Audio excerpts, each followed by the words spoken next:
No final dos anos 1950 e início dos anos 60, a cidade de Getúlio Vargas, no norte do Rio Grande do Sul, viveu momentos de terror, quando um dos maiores criminosos da história da região, Alcides de Oliveira, conhecido como Nino, aterrorizou a população. Sua trajetória de crimes violentos e sua fama de bandoleiro implacável deixaram marcas profundas na memória dos moradores daquela região, fazendo com que Getúlio Vargas, que até então era conhecida como uma cidade pacata, vivenciasse momentos de insegurança total. Alcides de Oliveira nasceu em 1938, em uma pequena cidade do interior de Santa Catarina. Desde muito jovem, Nino foi marcado pela violência em sua casa. Seu pai, um homem autoritário, cruel, usava castigos físicos para tentar discipliná-lo. A relação entre os dois era marcada por agressões, criando um clima familiar instável. Esse contexto de violência doméstica teve um impacto profundo na vida de Alcides, que já demonstrava traços de rebeldia e agressividade. Na adolescência, Nino começou a se envolver com pequenos furtos, roubos de alimentos, dinheiros e objetos de valor. Inicialmente, esses furtos eram vistos como travessuras, mas logo evoluiu para crimes mais graves. À medida que Nino foi crescendo, seus crimes se tornaram mais ousados e violentos. Ele passou a roubar à mão armada e a agredir suas vítimas. Seu pai, irritado com os atos de criminalidade do filho, tentou impor uma disciplina ainda mais severa, intensificando os castigos físicos. No entanto, ao invés de amedrontá-lo, essas punições só alimentaram a raiva e o desejo de vingança de Nino. A gota d'água aconteceu quando, após uma agressão do pai, Nino, em um acesso de raiva, pegou uma arma de fogo e assassinou o seu próprio pai. Esse ato de violência foi um marco que selou a separação definitiva de Nino com a sua família. Após o homicídio, ele fugiu para o Rio Grande do Sul, no final da década de 1950, iniciando uma nova vida no estado. Ao chegar no Rio Grande do Sul, Nino se estabeleceu inicialmente no distrito de Cruz Altense, mas logo se mudou para o município de Getúlio Vargas, onde sua fama de criminoso implacável rapidamente se espalhou. Nino se tornou um bandoleiro notório, temido por todos na região. Ele não fazia distinção entre vítimas. Homens, mulheres, idosos e crianças eram vítimas de seus furtos e violência. Ele se armava com 2 revólveres e possuía uma habilidade impressionante de atirar com ambas as mãos, o que tornava ele ainda mais perigoso.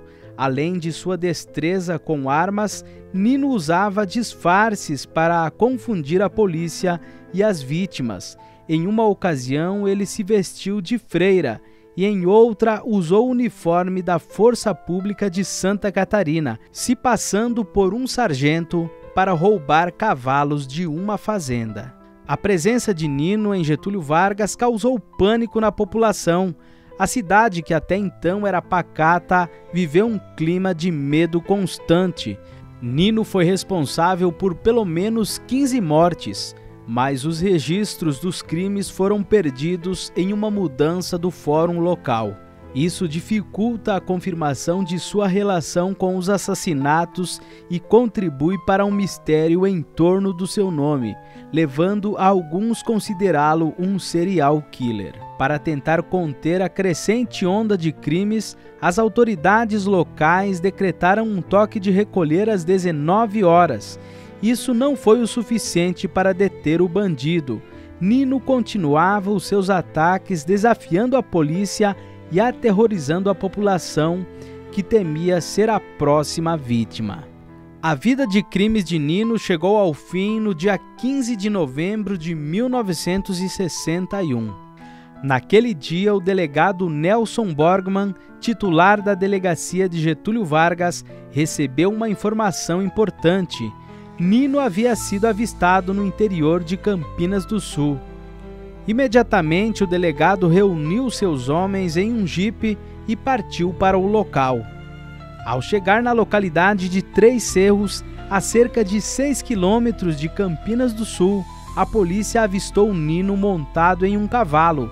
Percebendo a presença dos policiais, Nino saltou do animal e usou o cavalo como trincheira, começando um tiroteio intenso. Armado com 2 revólveres, ele enfrentou os policiais com uma violência extrema. O confronto durou vários minutos. Finalmente, Nino foi atingido por 3 balas, uma na cabeça, uma na mão esquerda e a outra no ombro esquerdo. Gravemente ferido, ele caiu no chão e morreu pouco tempo depois. A morte de Nino marcou o fim do seu reinado de terror. Após a sua morte, a polícia desfilou com o corpo de Nino pelas ruas de Getúlio Vargas como uma demonstração que o bandoleiro estava finalmente derrotado.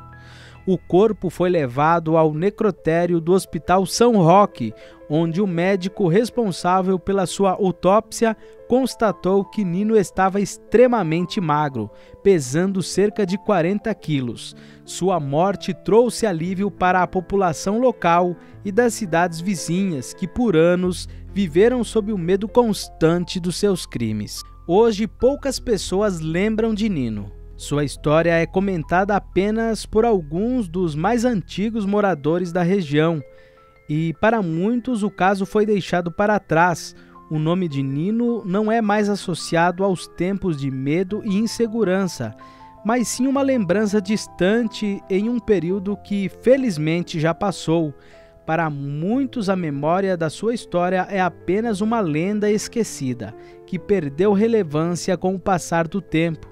No entanto, para aqueles que viveram aqueles dias de terror, a lembrança do bandoleiro ainda traz à tona o eco de um passado sombrio e difícil de apagar da memória.